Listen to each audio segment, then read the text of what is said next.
Hello, everyone, and welcome back.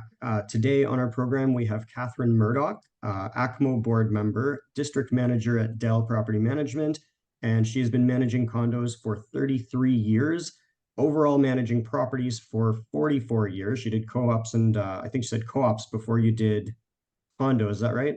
That's correct.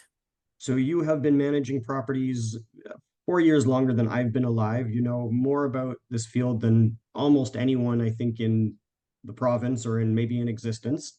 So I'm really happy to have you as our guest. And I asked Catherine, what did you want to talk about today of all the things, all the experiences you've had? And Catherine immediately said, micromanagement. That's the thing I want to talk about. that's our Yep. topic. So that's what we're doing. So for anyone who Exactly. doesn't know, micromanagement is is the concept of a board member, anyone's boss who basically hovers over you while you try to do your job, and they don't really let you do it; they do it through you. So, Catherine, why don't you start us off? We can start off with just a couple examples of what you've seen, sort of worst case scenarios, and then we can talk a little bit about what problems come out of this and that kind of thing. So, please welcome to our show.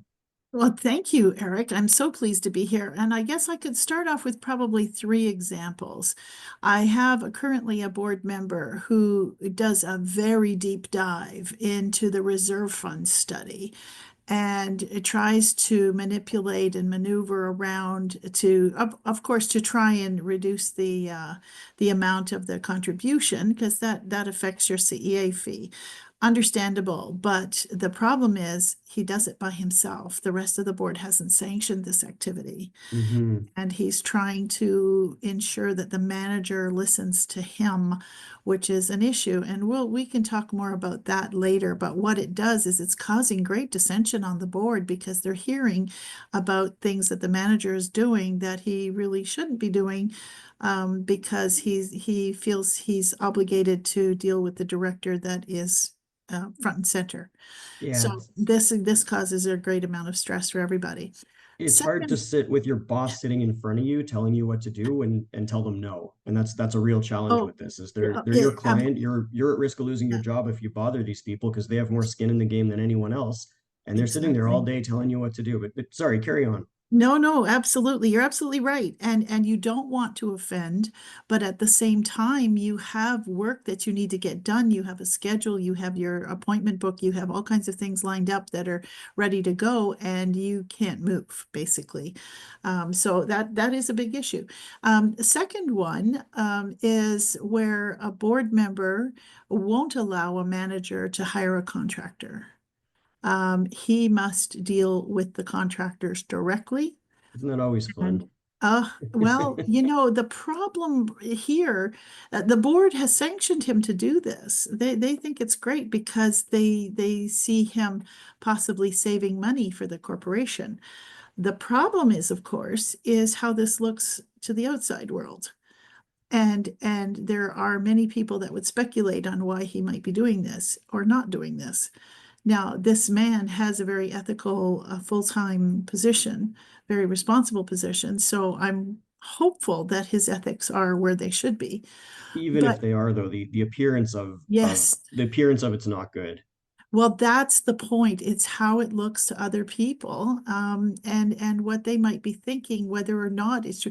See, that's the problem with rumors, that if people don't challenge them, then they tend to become gospel. Like, sorry, that's the way it is, and that shouldn't be, and people shouldn't be judged that way. But unfortunately, in this industry, everything is you're looking in the mirror. You're inside the fishbowl. Everybody's looking in on you. The other And the other big problem is you have a director picking a contractor, and if things go sour, it's still the manager who's ultimately responsible. That board member, maybe they're a wonderful person, but typically when we've seen this, board member might pick a contractor because they're cheaper, they like the person, yeah, or it's a cousin, or whatever the case may be. If anything ever goes sour and there's a problem, it's right back to the manager to fix it. It's never that board member who fixes the problems, and that's no, really hard on the manager. exactly. And case in point, I mean, sometimes because the board doesn't want to pay the contractor when things go sideways, it's created in some circumstances, in at least a couple of occasions, construction lien on the Ooh, building. yeah, and those And for then those who and don't then know, that's when the contractor can literally put a lien on the entire building. And that's a huge mess when that happens. And that affects everybody's title. And if people are trying to sell, it's just a nightmare. So things like that have happened. And I think the third example is, and please don't laugh at this one because it was so serious, but it is kind of comical. I'm sorry. It was a director who was with us for a time. We don't have this building anymore, but there was a part-time manager there. And there was a particular director who sat in the office every day, half-time manager, wanted to make sure every single minute of her time every second of her time was spent on corporation business and nothing else. So at this one particular day, she got up to go to the washroom, and he followed her into the ladies' washroom. Oh no. And he yelled at her and he said, "You cannot go to the washroom on my dime." Oh my, that's just harassment at that point. That's like Well, that we goes beyond micromanagement. we almost called the police. We almost Yeah. did because that was almost criminal. I mean, in its intent. Like, why would you follow a woman into a woman's Pretty close bathroom? to criminal there. Yeah. Yeah, pretty close, dangerously close. But we brought him back to the office and we said, look, people are allowed to go to the washroom when they need to. This is not something that you're going to lose out on time. Okay. It's just not, it's not something that you can avoid. You have to provide You have to go accommodation to the for people. bathroom. Exactly. When you have to go, you have to go. So he calmed down, but he was very adamant about, no, people can't do this. We've only hired a half-time manager. You have to spend every second dealing with our stuff. And Anyway, you know, it's ironic because it's like it's a negative feedback loop where what happens is you've got a director that sits in the office, and this has happened to me and it's happened to my staff as well, many of my staff, and they think they're making more of your time by sitting there and talking to you about what you're doing, but the reality is you're spending 90% of your time just having a conversation with that person. You're not getting any work done. So the more they sit in the office, the less you're actually getting done. The less you get done, the more they think they need to be in your office and micromanage you. And it's a terrible mix because it just gets worse and worse. And you really need your other board members or someone to step in, your management company, and put an end to it. And I can't see you because we don't have the video working on our Zoom chat here, but I'm pretty sure when you said we lost that building or we don't have that building anymore, there was probably a smile on your face because it just takes up so much of everyone's time. no doubt. I mean, and this was, I mean, a lot of things are manageable. People maybe don't have the right education, they don't have the right information, and we can fix things, that's okay. But with certain attitudes like that to me, that was not fixable. That person is going to be like that forever. Or in So jail. so it was there. You're absolutely right. There was a smile on my face. But I wanted you to understand too that one of the things with micromanaging directors that I've tried to do is to give them jobs. One of my very first sites, I had a lot of very interested and a very capable and just people were available. So I wanted to give some of them jobs to keep them busy, and not to keep them out of my hair so much, but to give them some real purpose in the Yep. Yeah, corporation. use their skill to Yeah, something exactly. necessary. Yeah. So we had the good thing was this community liked having committees. And to me, it's great because that's how our board functions even. We have committees that we're responsible for, and we report back to the board if anything has occurred of significance. And this is exactly what the committee should do. So we had a landscaping committee. We had a building inspection committee, which I love because we took the presidents of the different buildings on the inspections, and they got to see firsthand what we deal with. It's actually pretty frightening. But then we also had some retired engineers who both mechanical, structural, all that stuff. And we would have little things set up for the residents. They could go and visit the mechanical rooms with these people who were responsible. Of course, they signed waivers, which helps. It doesn't really, but it helps. So that they know to be careful and to wear closed-in shoes, all that good stuff. But it was very educational for the owners to see the mechanical equipment that we deal with, how it functions, what it does, and it gave them new appreciation for what the manager does. And that I think that does work if you have a reasonable micromanaging sort of board that's not, not the really extreme cases. Absolutely. Yeah, Give them yeah, a job, show them what it is we actually do, and a lot of them will calm down and say, okay, they're not sitting at their desk all day, getting in fights with owners or doing nothing or playing yeah. solitaire on the computer. They're working, and that's fine. And then you get the extreme cases. Oh, And there's different types of micromanagers. There's the ones that you just mentioned or that I just mentioned. And I think a lot of those, if I had to guess, they come from typically the last management company not doing the greatest of job. So they get into this mm, idea that, well, I wasn't on top of the last people and look what happened. So I need to be more on top of things. And those yeah, people are manageable. You can deal with those people. Then yeah. there's the people who are just the bathroom man, and people like that. And I don't I know if know, I that's know. has anything to do with the previous manager. I think that has to do with their personalities. Maybe I'll ask you. You have infinitely more experience than me. Where do you think micromanagers come from? They come from a place of, well, forgive me here. The first thing I notice is loneliness. They don't have, or they don't feel a purpose anymore. Hmm. I've dealt with a lot of retired board members, and retired people are fun. Actually, I like listening to their life stories. Hmm. That's me, right? I love the history of it, where they've come from. But to me, that's part of it. They need to feel a purpose. They're retired and they've done the traveling, and they've helped out here and there and around the house, and now, the spouses are just sitting there kind of staring at each other. What are we going to do today? So giving them jobs, having social committees, having events planning, like when people plan the big barbecue once a year, have a Yeah. committee for that. Everybody gets a job, and have a budget for it, board members. That's Yep. okay. And let's get this thing done and make it a celebration. That's what brings community together and it makes people start to care for each other. That's the thing that is missing in most of condo living that I see. Yeah, and We don't, that's a great use for them as well. It's same thing, yeah, just give them a yeah, project and yeah. let them go. For sure. We all have those directors who want to go down and check on the contractor that's working in the garage and making sure, because I have experience, right? Hmm. But but again, unless you're dealing with your own consultant that the corporation has hired, you can't really say too much about this or that or the other thing. Although I will say, in one building, we were very fortunate to have someone who had worked on elevators to a great degree in his work life. See, that's actually useful. That's really Oh, useful. totally. Rather than the guy who lived in a house with a garage and says, I know garages, so I'm going to be Yeah, on top of yeah. this garage project. Yeah. I gotcha.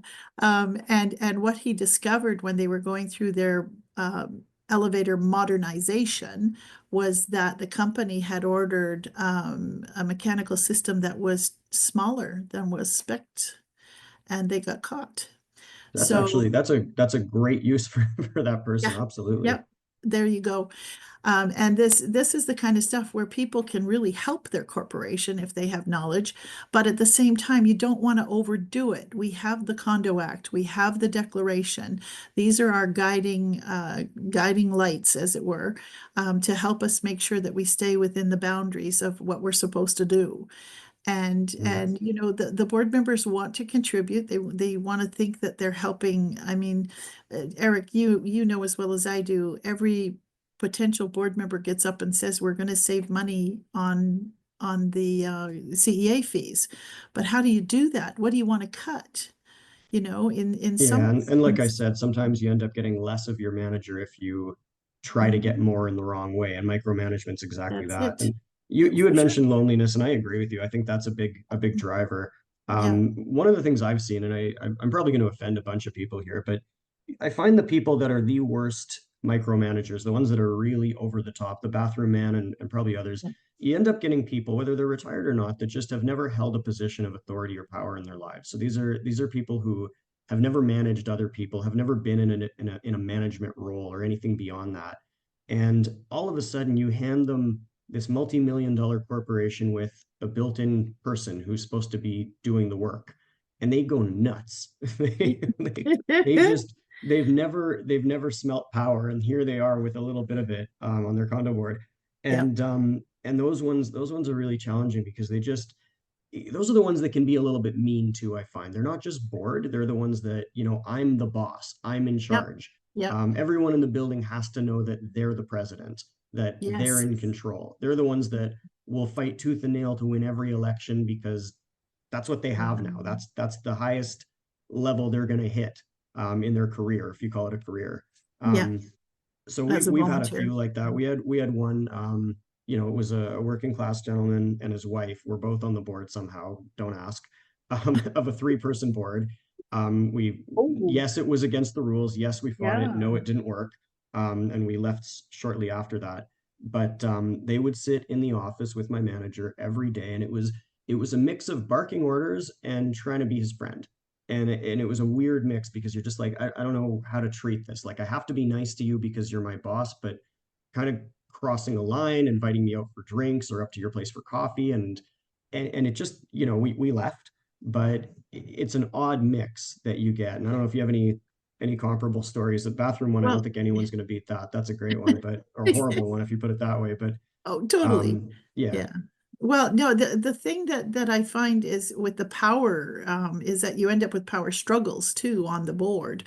And the board really needs to act as a unit. And this is the hard part for most board members to capture. You are a board member when you're in a board meeting. The rest of the time, you're a resident if you live in the building, or you go about your life, and there's no issue. When it comes time to have a board meeting, you act, you make decisions on behalf of the corporation and on behalf of the people that you represent while you sit on the board.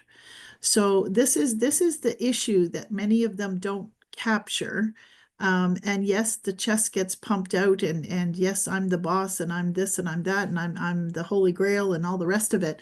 But in the meantime, what happens is these people start to give advice to people too that they shouldn't be giving, excuse me, because they may not know all the rules or all the circumstances. And then there's misinformation being given out, which is a huge problem. oh yeah, And I don't see that as a very positive step for these people, who want to be empowered. The best thing, the best way I describe what we do, Eric, is we don't really care who's the government. I mean, board members are board members; they may come and go. As long as we're there, we're going to serve whoever is in power. That's our job, absolutely.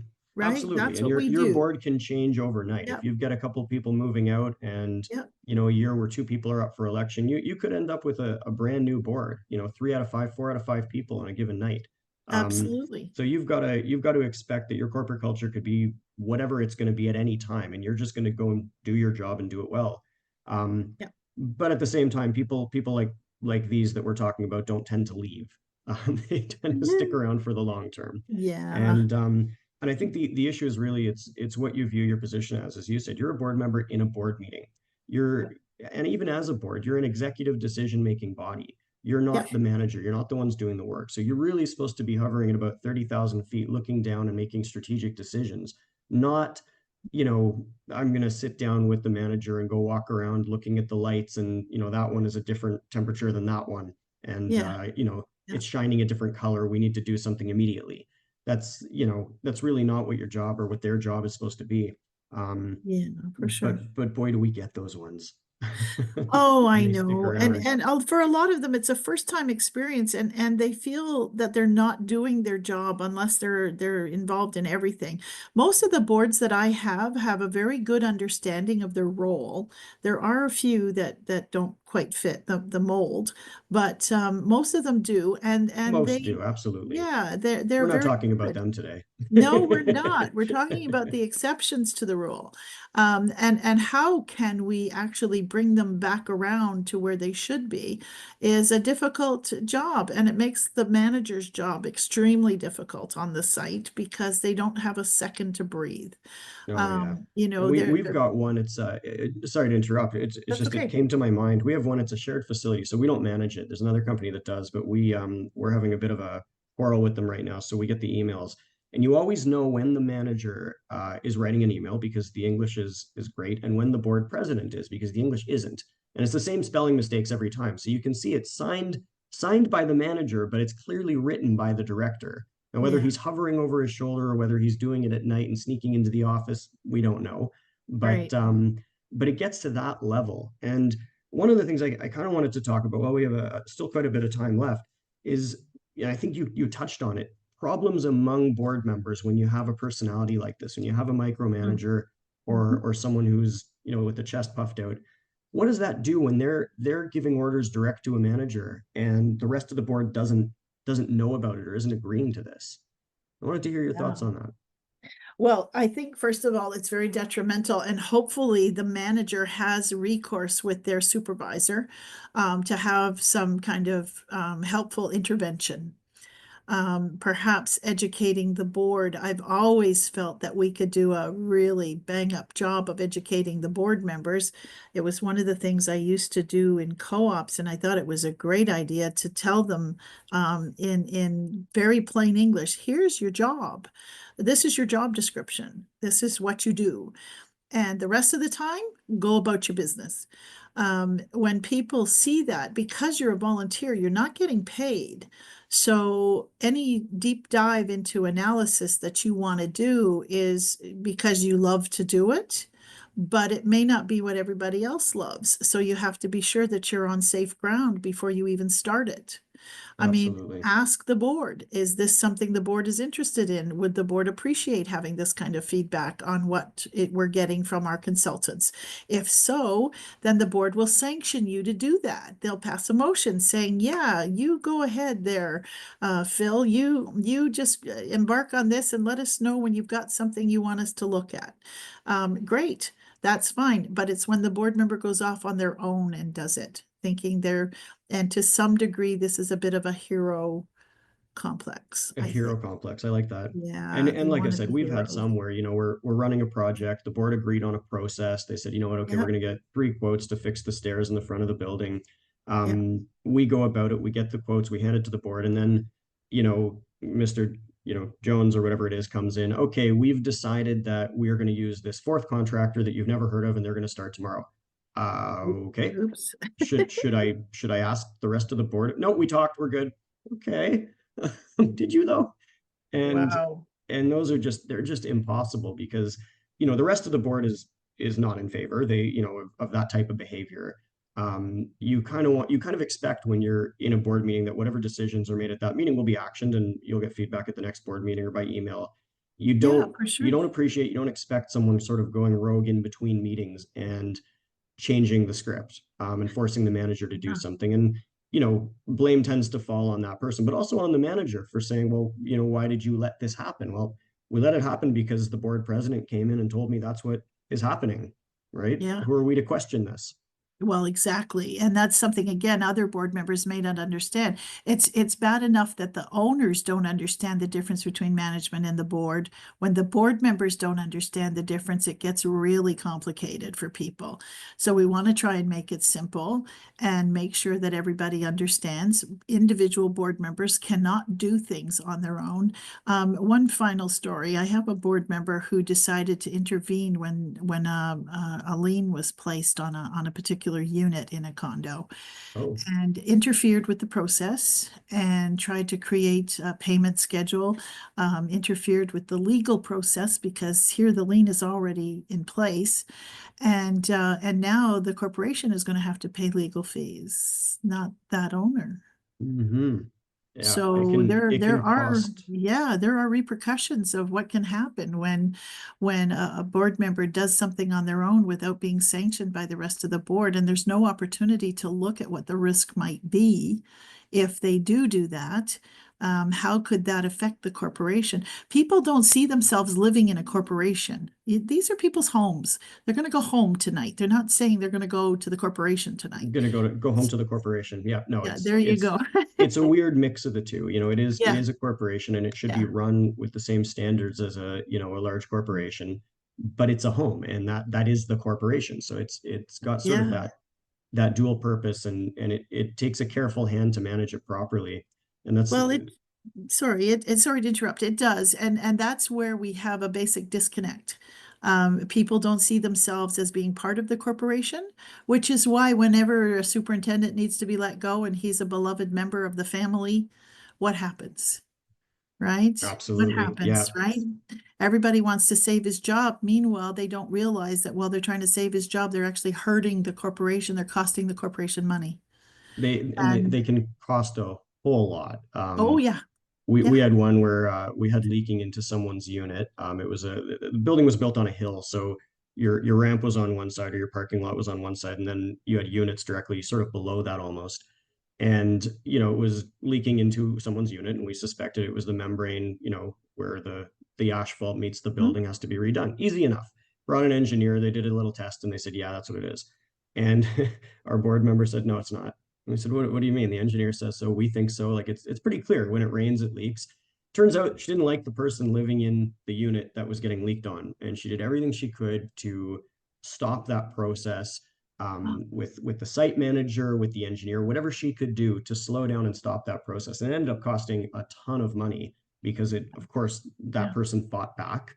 yeah. Engineering reports were there, everything was there, but that board member, either because she didn't like the person or she thought she knew what she was doing more than the engineers, or both, chose to go her own path without consent of the rest of the board, and it was expensive. It was very expensive. Yeah, that's Um, the risk that the misinformed board members have because they feel the position they hold is far more important. There's no question the Condo Act gives board members full threshold here. We just get a tiny sliver of the authority that they have to do the day-to-day routine things that we need to do. And we have a certain spending limit that we can't go over without sanction from the board. So all of that is good stuff. Those are best practices. That's great for the corporation. But when people don't understand that that's what you're doing, it just becomes a big puzzle to them and they can't figure out why you're doing this and why you're doing that. This is my house, my home. And how does the corporation fit into this?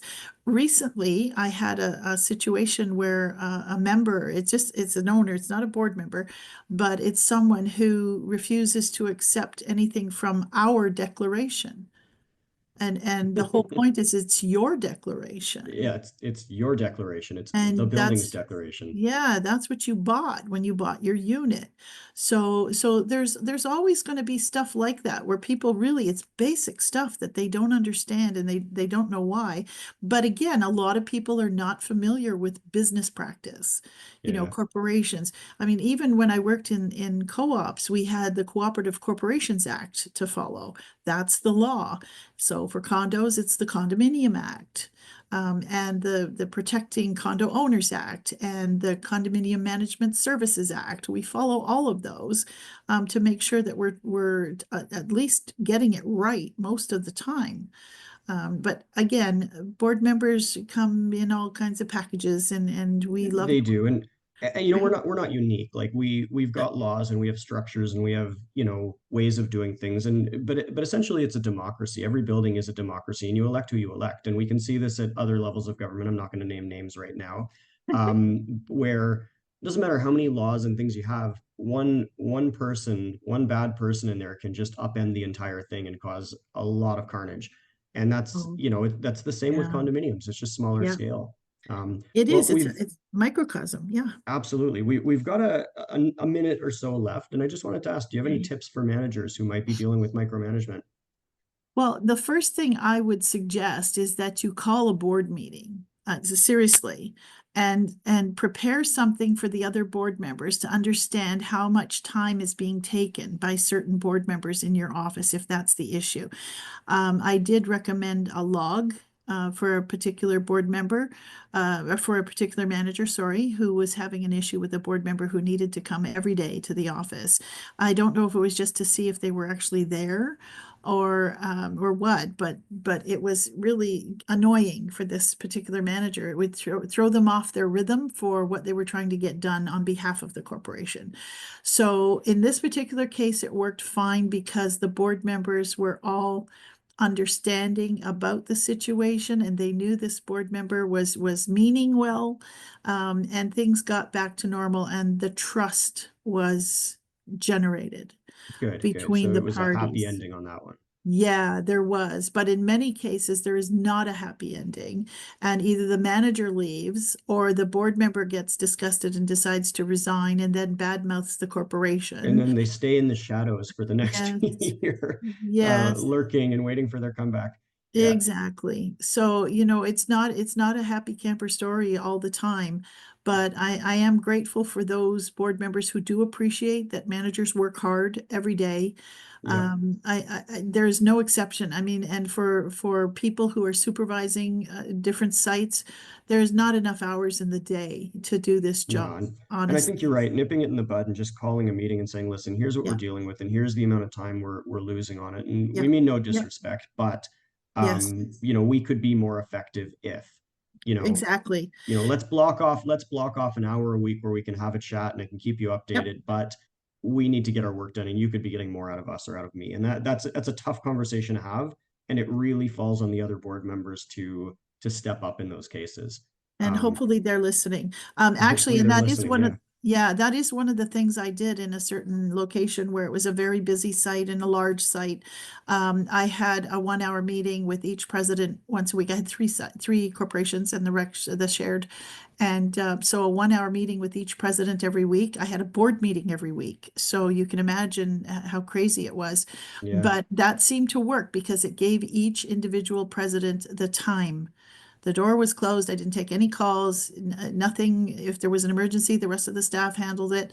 I mean, even to go to that extent, just so that we could make sure that that hour was sacred. And it gave the manager and the board president, the ongoing trust and belief that we were using our time wisely and doing what we need to do for the corporation and Yeah, making sure that the right things got on the agenda. absolutely. And building trust helps, right? Oh, Like you said, huge. or someone said, maybe it was you, maybe it was me. I can't remember now. But a lot of it comes down to trust, right? And if a Mhm. board member doesn't trust, they tend to micromanage more. If you Yes. show that you're able to do a good job and their services aren't as needed in terms of being in your office all the time, that you're getting things done regardless, that Hmm. always helps, I find. You can go from 4 hour board meetings down to 45 minutes if you can just Oh, you know do a really good job, present it in such a way, give them exactly what they need to have in terms of options, decisions, framing. And sometimes, not always, but sometimes those problems go away on their own. that's exactly what happened to me, Eric. In one location where I was, the board meetings were like 4 hours, and I'm like, what are you talking about for 4 hours? Like every building I Um, start with, it's the previous company had it set up that way, and yeah. they thought that was the only option, and then you show them an alternative. Well, and I did get my meetings down to under an hour, which the board truly appreciated because they're Oh volunteers, yeah, right? absolutely. Your time Yeah, is I would priceless. say in Come any on. board, if it's a 5-person board, four out of five of them don't want to be there the whole time, and one person maybe because they're bored. Yeah. If you can show that you don't need to be there that much time, it's not necessary. Yeah. Eventually, the other four will step up and say, "Okay, you know what? This is excessive. We don't need this." Right. And we could talk forever about this. Sorry, we're coming to the We end of our could. half hour. Um, Thank you so much. I thought that was a really great conversation. And as always, if anyone has any comments or questions, I think we're going to be putting in a means of doing that. Still, the podcast is new, but there will be a way where you can send us comments and we can respond. And I think Catherine should be looped in on that because she really, she knows what she's doing about this and about other things. But really, really expert advice. Thank you very much for that. Oh, you're very welcome. I'm more than happy to do this. I think it's a great idea to get as much good information out there as possible to help everybody. Well, thank you so much, and all the best. Thank you. Have a great day.